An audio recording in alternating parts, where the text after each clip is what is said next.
आइए जनाब matrix multiplication की कुछ और एग्जांपल्स करते हैं। जितनी ज़्यादा एग्जांपल्स हम करेंगे उतने ही ये कॉन्सेप्ट्स हमारे क्लियर होंगे।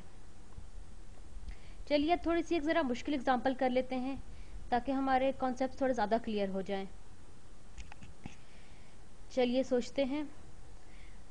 मैं मैट्रिसेस को मल्टीप्लाई करना चाहती हूँ। ये मेरे मैट्रिसेस हैं 3 1 2 -2 0 5।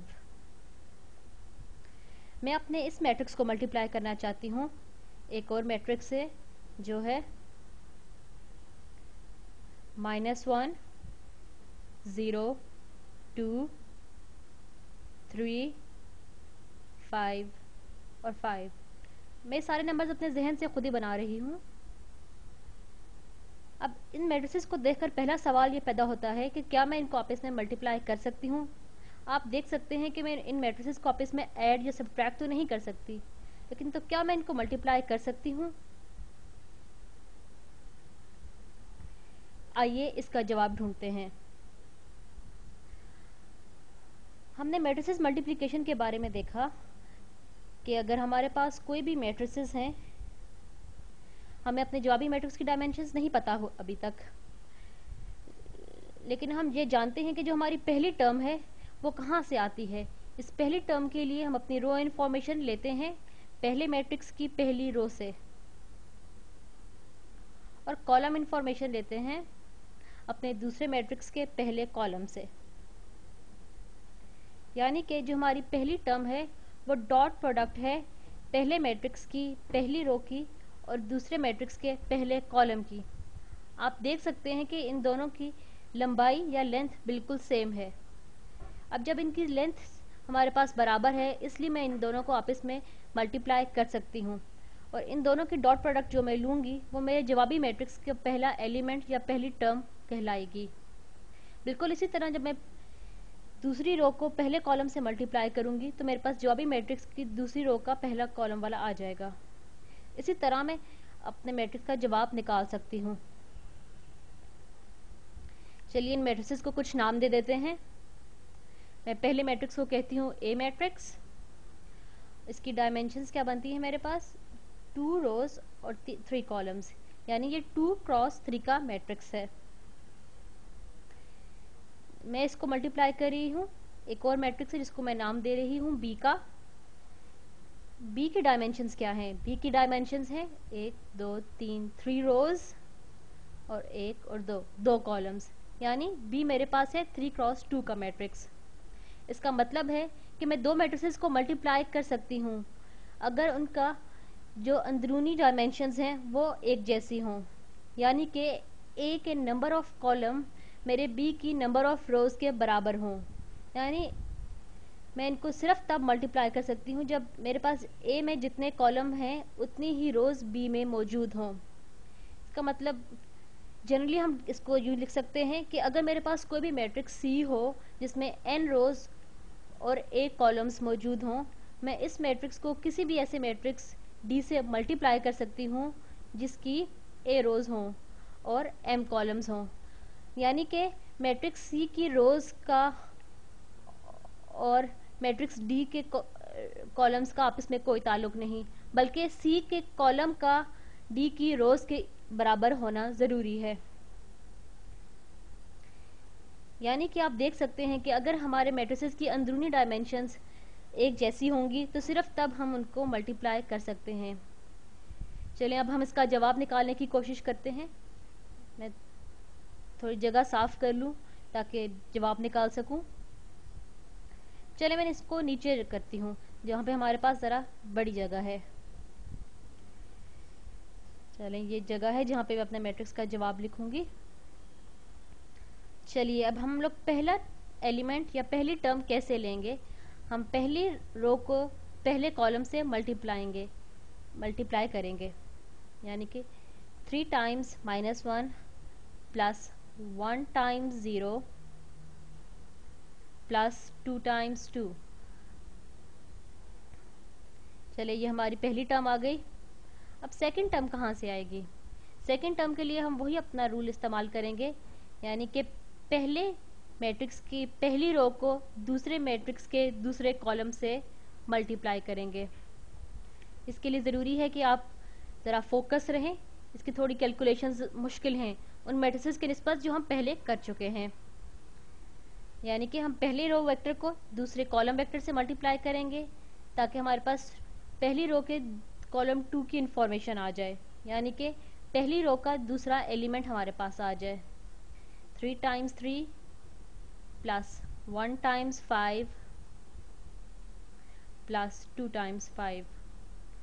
मैं सिर्फ कॉरेस्पॉन्डिंग टर्म्स को आपस में मल्टीप्लाई कर रही हूँ, यानी कि पहली टर्म को पहले से, दूसरे को दूसरे से और तीसरे को तीसरे से, और मेरे पास मेरी एक टर्म आ जाती है। चलिए अब हम सेकंड रो पे पहुँचते हैं। अब सेकंड रो का पहला एलिमेंट हम कैसे लेंगे? सेकंड रो के पहले एलिमेंट के लिए पहले मैट्रिक्स की सेकंड रो को दूसरे मैट्रिक्स के पहले कॉलम से मल्टीप्लाई करेंगे, यानी -2 -1 plus 0 times 0 plus 5 times 2 5 times 2। ये हमारे पास दूसरे मैट्रिक्स दूसरी रो का पहला कॉलम आ गया।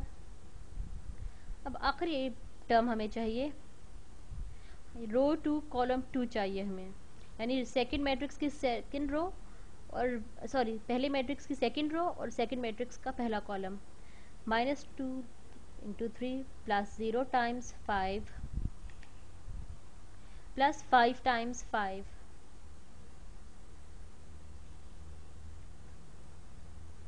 -3 प्लस 0 प्लस 4, ये इसका जवाब तकरीबन बनता है 1। इसी तरह दूसरे के लिए 9 प्लस 5 14 प्लस 10 24 बन जाता है। मैं इसको लिखती हूँ ऊपर 1 24 -2 प्लस 10 12 -2 -6 प्लस 10, ये बन जाता है -6 प्लस 10 4। तो अब देखिए जो मेरा जवाबी मैट्रिक्स आया है वो 2 क्रॉस 2 का है, यानी कि जो मेरा जवाबी मैट्रिक्स है वो 2 क्रॉस 2 का है। यानी मैंने 2 क्रॉस 3 मैट्रिक्स को जब 3 क्रॉस 2 मैट्रिक्स से मल्टीप्लाई किया तो मेरे पास 2 क्रॉस 2 जवाबी मैट्रिक्स आया। आप देख सकते हैं कि अंदरूनी डायमेंशंस तो आपस में मल्टीप्लाई हो गई, तो हमारे पास जो डायमेंशंस रह गई वो बैरूनी है, इसीलिए हमारे जवाबी मैट्रिक्स की डायमेंशंस 2 क्रॉस 2 हैं। अब एक सवाल इससे उठता है कि ये मैट्रिक्स को मैंने ए और बी को मल्टीप्लाई किया है, इसको मैं ए बी भी लिख सकती हूँ या ए बी की डॉट प्रोडक्ट तो नहीं, मतलब इनको ए बी आप कह सकते हैं। क्या बिल्कुल इसी तरह मैं बी और ए को भी आपस में मल्टीप्लाई कर सकती हूँ? चलिए हम कोशिश करके देखते हैं कि हम बी और ए को आपस में मल्टीप्लाई कर सकते हैं या नहीं। आप यकीनन सोच रहे होंगे शायद ना ही कर सकते हो, क्योंकि मैं आपसे सवाल पूछ रही हूँ। चलिए इसको करके देखते हैं, फिर ये चीज़ हम पर ज़्यादा वाज़िया हो जाएगी कि मैट्रिक्स मल्टीप्लिकेशन के लिए क्या चीज़ इम्पॉर्टेंट है। बी हमारे पास है -1 0 2 3 5 5 और ए मेरे पास है 3 1 2 -2 0 और 5। मैं मैट्रिसेस के साइड्स पे ब्रैकेट डालती हूँ, ये सिर्फ एक नोटेशन है, इससे कोई फ़र्क नहीं पड़ता। चलिए अब हम इनको देखते हैं कि मल्टीप्लाई कर सकते हैं या नहीं। अब हमारे इल्म के मुताबिक ये है कि हम रो की मालूमात पहले मैट्रिक्स से और कॉलम की मालूमात दूसरे मैट्रिक्स से लेते हैं, इसलिए पहले मैट्रिक्स की नंबर ऑफ कॉलम्स को दूसरे मैट्रिक्स के नंबर ऑफ रोज़ के इक्वल होना ज़रूरी है। ओ आप देख सकते हैं इन दोनों को तो मैं मल्टीप्लाई कर सकती हूँ। क्यों? क्योंकि पहला मैट्रिक्स मेरे पास 3 क्रॉस 2 का है और दूसरा 2 क्रॉस 3 का है, तो आपकी अंदरूनी डायमेंशंस अब भी एक जैसी हैं, तो इसका मतलब है मैं इनको मल्टीप्लाई कर सकती हूँ। तो मेरे पास पहली टर्म कैसे आएगी? पहले मैट्रिक्स की पहली रो को दूसरे मैट्रिक्स के पहले कॉलम से मल्टीप्लाई करूँगी। असल में मैं ऐसी एग्जांपल लेना चाहती थी जिससे आपको थोड़ा यूँ लगे कि शायद मैं इन मैट्रिसेस को मल्टीप्लाई नहीं कर सकती, लेकिन अब कुदरती तौर पे एक ऐसी एग्जांपल आ गई है, तो चलिए इसी को सॉल्व करके देखते हैं। इसके बाद हम एक और एग्जांपल ले लेंगे। आप देख सकते हैं कि जो हमारे पास जवाबी मैट्रिक्स है वो क्या बनेगा? 3 क्रॉस 3 का बनेगा, क्योंकि अंदरूनी डायमेंशंस तो आपस में मल्टीप्लाई हो जाएंगी। हमारे पास पहली टर्म बनती है -1 × 3 -3 प्लस 3 टाइम्स माइनस 2 माइनस 6। अब इसी रो को मैं सेकंड कॉलम से मल्टीप्लाई करूंगी। -1 टाइम्स 1 प्लस 3 टाइम्स 0, ये बन जाता है -1। अब इसी रो को, पहली ही रो को मैं तीसरे कॉलम से मल्टीप्लाई करती हूँ। रो 1 कॉलम 3 को हम दूसरे मैट्रिक्स के तीसरे कॉलम से मल्टीप्लाएंगे। -1 2 प्लस 3 इंटू 5 15, हमारे पास आ जाता है 13। चलिए अब आगे चलते हैं। अब हम सेकंड रो पे पहुंच गए हैं, इसलिए पहले मैट्रिक्स की सेकंड रो को हम लेते हैं। रो की सेकंड रो को हम लेंगे पहले कॉलम से, फिर दूसरे कॉलम से और फिर तीसरे कॉलम से मल्टीप्लाई करेंगे। चलिए हम दूसरी रो को मल्टीप्लाई करते हैं। 0 3 आर 0, 5 टाइम्स -2 -10। अच्छा, अब है 0 टाइम्स 1 प्लस 5 टाइम्स 0, ये तो 0 बन गया। 0 टाइम्स 2 प्लस 5 टाइम्स 5 25। अब हम आखिरी रो पे पहुंच गए हैं, हमारा काम ख़त्म होने वाला है। 2 टाइम्स 3 प्लस 5 टाइम्स -2 -10, 6 प्लस -10 -4 आता है। चलिए 2 times 1 plus 5 times 0 2, 2 times 2 plus 5 times 5 25 plus 4 29। अच्छा, फर्स्ट टर्म क्या बनती है? -3 -6, ये बन जाती है -9। तो ये हमारा जवाबी मैट्रिक्स बन गया। मैंने 3/2 मैट्रिक्स को 2/3 मैट्रिक्स से मल्टीप्लाई किया और 3/3 का एक मैट्रिक्स मेरे पास आ गया। ये 3/3 कहाँ से आया? पहला 3 नंबर ऑफ रोज है पहले मैट्रिक्स की, और दूसरा 3 नंबर ऑफ कॉलम्स है दूसरे मैट्रिक्स की। इसका बात की सेंस बनती है, क्योंकि रो की मालूमात हमने पहले मैट्रिक्स से ली है, कॉलम की मालूमात दूसरे मैट्रिक्स से ली हैं। चलिए अब एक ऐसी एग्जांपल करते हैं जो आप मल्टीप्लाई आपस में नहीं कर सकते। ज़रा मैं आसान सी एग्जांपल करती हूँ, बस सिर्फ क्योंकि ये आपको कॉन्सेप्ट ही दिखाना है। मेरा पहला मैट्रिक्स है 2 और 1, ये एक रो वेक्टर है। इस मैट्रिक्स को मैं एक और मैट्रिक्स से मल्टीप्लाई करूँगी। सोचती हूँ। चलिए, मेरा जो मैट्रिक्स है वो बन जाता है, मेरा पहला मैट्रिक्स 2/1 का है। अभी जो मैं मैट्रिक्स लिख रही हूँ मैं इसको मल्टीप्लाई करूँगी। ठहरिए, 1 2 3, मैं रैंडमली कोई भी नंबर ले रही हूँ, और दूसरा कॉलम है 4 5 और 6। अब सवाल ये है कि क्या मैं इनको आपस में मल्टीप्लाई कर सकती हूँ? ये वाला मैट्रिक्स मेरे पास 3 × 2 का है, और अब इसके लिए मुझे क्या देखना पड़ेगा? हम पहले से रो इन्फॉर्मेशन लेंगे और कॉलम इन्फॉर्मेशन दूसरे से लेंगे। ओ मैंने यहाँ पे गलती कर दी। मेरा जो पहला मैट्रिक्स है ये 1 × 2 का है, 2 × 1 का नहीं, ये 1/2 का है, ये एक रो वेक्टर है। तो क्या मैं 1/2 के मैट्रिक्स को 3/2 के मैट्रिक्स से मल्टीप्लाई कर सकती हूँ?